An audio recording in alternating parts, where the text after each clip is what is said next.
In today's video, I'm going to teach you how to set proofing language deck-wide and lock it in PowerPoint. If you've ever had slides, switching languages, or inconsistent spell check behavior across a deck, this walkthrough will make everything uniform. The proofing language in PowerPoint is stored at the object and layout level, so we'll set it on existing content and then lock it in through the slide master for consistency. Start by opening your presentation. On any slide that already has content, click once on the blank area of the slide so nothing inside a text box is selected. Then press Ctrl+A to select all objects on that slide.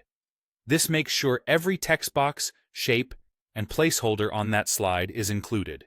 If you prefer, you can go slide by slide and repeat this selection where needed. With your objects selected, go to the Review tab, choose Language, and then click Set Proofing Language.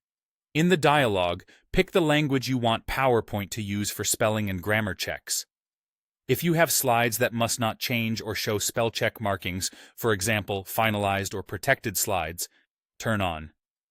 Do not check spelling or grammar. That setting tells PowerPoint to skip proofing on those selected items, which is helpful when you want to lock them down visually. If you want new slides and newly created text boxes to follow the same language automatically, click Set as Default. This helps apply the choice to new content you add in this file so you don't have to redo these steps later. To enforce the language deck-wide, apply the same setting on the Slide Master. Go to the View tab and choose Slide Master.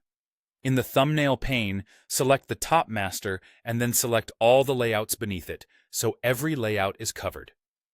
With those layouts highlighted, go back to Review, select Language, and choose Set Proofing Language again. Pick the same language and, if appropriate for locked layouts, enable. Do not check spelling or grammar. Setting it here ensures any slide that uses these layouts, both existing and future ones, inherits the correct proofing language, which prevents random switches and keeps your spell check consistent. When you're finished, save the presentation. Saving cements the language settings across your slides and layouts, so your deck remains consistent and protected from unintended changes. From this point on, your spelling and grammar checks will follow the language you chose, and any layouts configured to skip proofing will stay clean and unchanged.